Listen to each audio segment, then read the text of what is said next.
5, 4, 3, 2, 1, 0.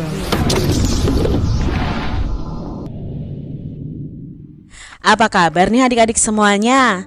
Kak Citra berharap kalian dalam keadaan yang baik, sehat, dan siap untuk belajar ya. Nah, hari ini kita akan belajar bersama-sama untuk mata pelajaran tematik kelas 2. Kita belajar di tema 3, tugasku sehari-hari, subtema 3, tugasku sebagai umat beragama, pembelajaran yang kedua. Mari adik-adik kita belajar dengan penuh semangat. Adik-adik perhatikan permainan pada gambar ini.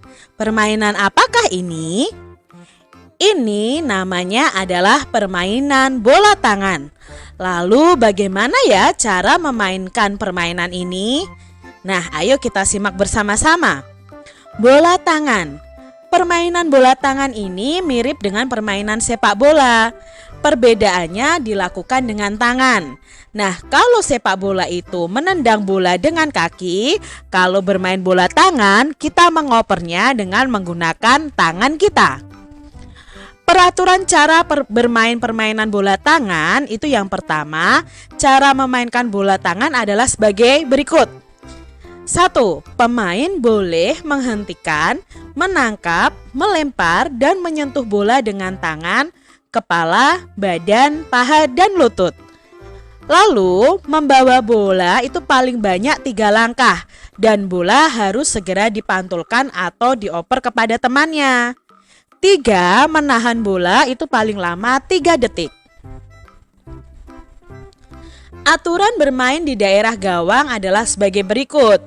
Penjaga gawang bebas bergerak di daerah gawangnya. Pemain yang menyerang memasuki daerah gawang, hukumannya adalah lemparan bebas adik-adik.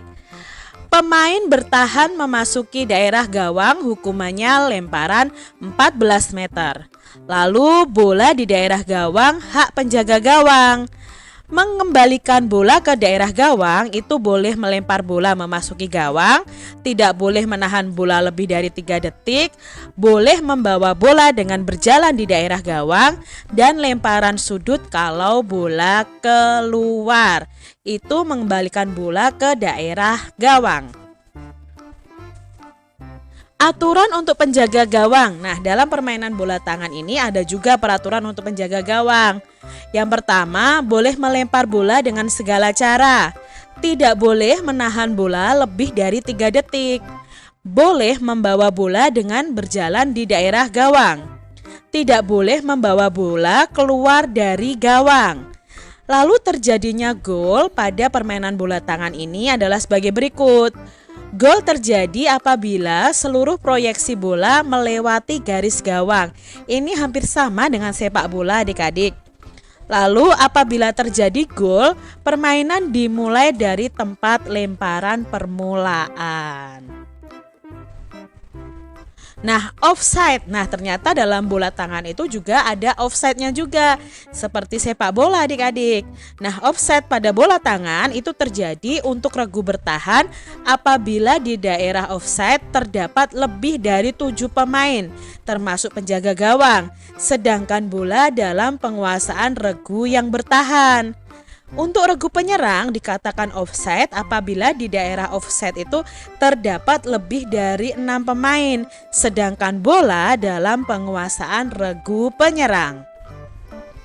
Itu tadi cara bermain bola tangan. Bisa kalian praktekkan bersama teman-teman kalian ya. Budaya kerukunan beragama. Setelah berolahraga, siswa masuk ke dalam kelas. Guru membimbing siswa dalam belajar kelompok. Setiap kelompok mendapat tugas dari guru. Mereka berdiskusi dan saling bekerja sama. Beberapa siswa berbeda suku, bahasa, dan agama. Semua kompak dan saling menghargai. Nah, adik-adik semuanya, ada beberapa agama di Indonesia. Ayo coba sebutkan ada berapa ya agama di Indonesia? Ya, agama atau kepercayaan di Indonesia ada 6. Yang pertama ada Islam, Kristen, Katolik, ada Hindu, ada Buddha, lalu ada Konghucu. Ini adalah agama atau kepercayaan yang diakui di Indonesia. Nah, keenam agama ini akan kita pelajari satu persatu adik-adik, dari tempat ibadahnya, dari kitabnya, hari rayanya, dan salamnya. Agama yang akan kita pelajari pertama adalah agama Islam. Nah, agama Islam ini ibadahnya itu di masjid adik-adik. Lalu hari rayanya itu bisa Idul Fitri, Idul Adha ya. Dan kitabnya itu Al-Quran. Lalu salamnya itu ada Assalamualaikum warahmatullahi wabarakatuh. Lalu di akhirnya biasanya bisa Wassalamualaikum warahmatullahi wabarakatuh. Itu adalah informasi mengenai agama Islam dari tempat ibadah, hari raya, kitab, dan salamnya. Lalu di sini ada agama Kristen.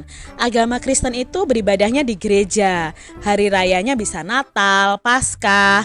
Lalu kitabnya itu adalah Alkitab. Salamnya itu salam sejahtera atau shalom ya. Nah, hampir sama dengan Kristen itu ada Katolik. Katolik itu ibadahnya juga di gereja. Hari rayanya Natal dan Paskah. Lalu kitabnya sama-sama Alkitab. Nah, salamnya bisa salam sejahtera atau berkah dalam. Lalu berikutnya ada agama Hindu. Agama Hindu itu ibadahnya di pura ya, pura tulisannya. Kalau orang Bali sebutnya pura ya. Lalu untuk hari rayanya itu ada Nyepi, ada Galungan, ada Kuningan. Itu ibadah atau hari raya umat agama Hindu. Kitabnya itu adalah Weda. Nah, lalu salamnya itu bisa Om Swastiastu, itu biasanya di awal salam. Kalau di akhir bisa Om Santi Santi Santi Om. Jadi ini adalah informasi mengenai agama Hindu.